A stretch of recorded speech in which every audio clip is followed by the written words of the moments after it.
Brent Cruz, William Sawalich bringing them to the green flag. And folks, it is time to rock, roll, and rumble here at the Rock. Green flag up, and we are racing at Rockingham Speedway.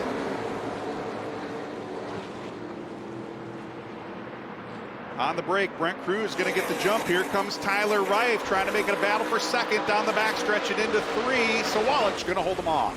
A couple of days as we see the first battle for position. There's Jake Finch to the inside, and he's going to get sideways into turn three. Hard contact into the outside wall. LeVar Scott also involved. Oh, Zachary. Caution, going to be out for the first time today. Zachary Tinkle did a masterful job avoiding the car of Jake Finch as he came off the wall, and for LeVar Scott, he had nowhere to go. And there, Eric going off into turn three to the inside of Austin Green. He's going to drive it in deep, and it looks like the rear end just jumped out into the outside wall, and LeVar Scott, boy, LeVar's going to come out of this. He's going to have some damage to that car, Eric, but I don't think it's going to be anywhere near as bad as it could have been. Tighten up there off the corner, way down to the flat to get by Goulet. That was close. You could see that one coming. The 31 wanted to get out of the way. He wanted to get as low as he could, but he didn't realize the 81 had that much momentum. But second and third about to work their way past LeVar Scott as well. See Green here trying to cut that car down midway through the corner. Got a good drive on the front stretch, looking low to turn one in the battle for second. Sawalich keeps the door open just enough, but Green is not alongside yet. Got a good drive off two. I talked to Joe Dan Bailey, who now works with the Toyota Gazoo Racing technology engine department. He's got a lot of experience. Has worked with a lot of great race teams, including the old Flying Aces with Dale Earnhardt Sr. at Richard Childress. That team was able to get the car back together, so we got a caution on the racetrack. And it's turn number 1 and 2. Wow, that is a heavy hit for Timmy Hill. We just saw him a couple of moments ago on screen, and it looks like he has made some significant contact with the outside wall. And Timmy climbing out of that automobile. Good to see him climbing out, but that looks to be a heavy hit. Timmy had just gone a lap down, and wow, not sure if that was a right front tire going down, which we did see that in the morning practice session with London McKenzie's car, but that car shot straight up to the outside wall after he had already committed to try to enter turn one on the bottom. And he third, and it is Eloy Falcon up into fourth spot. Tyler Reif gets tagged. Up the track he goes, and into the wall for Tyler Reif in turn one. He and Laney Bice got together. Bice going to keep digging, but Tyler Reif bouncing off the outside wall, and there is damage to the right side of that car. Caution flag going to come out. I did not have that on my bingo card on that restart.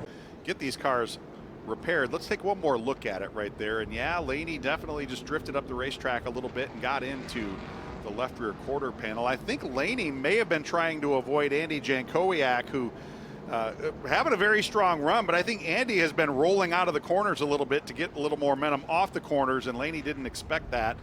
Sawalich with the launch. Can he take that 18 car to the front of the field down into turn one? Gives a little bit of room there as they approach turn one. This is what we've seen the last few restarts. These two started alongside, but Sawalich with a great drive off turn two. It's got the edge by a half a car length as they go to three. Ooh, Cruz driving that car in ultra deep into 3 and 4, but look at Sawalich running the outside lane. He is going to lead across the stripe to complete lap 66. First time we've seen anybody other than Brent Cruz lead a lap here at Rockingham. As Austin Green is off the pace on the front straightaway. The Pinnacle Racing Group number 28 car that was running in third has just rolled by slowly. This is about to be a battle for fourth as Austin Green is coming to the pit lane. Boy, we did not see that coming as well. Austin Green now on to pit road, and there he is. He's going to go a lap down to our leader, Brent Cruz, blasting past him down the backstretch. So a great run gone awry all of a sudden for Austin Green and the Pinnacle Racing Group. Charlie, I think the only two things of potential concern is we got a caution on the racetrack. Ooh. Trouble in turn 4. We got a car that has gone around and may have caught Spencer Gallagher on the way by. That is the number 9 of Donahue who has spun. Been able to get away with one here. There's Donahue already sideways entering our picture in 3 and 4. Look at the pack coming down on him right there. Boy, Spencer, you know Spencer was saying, hold the brakes, hold the brakes, hold the brakes, hold the brakes.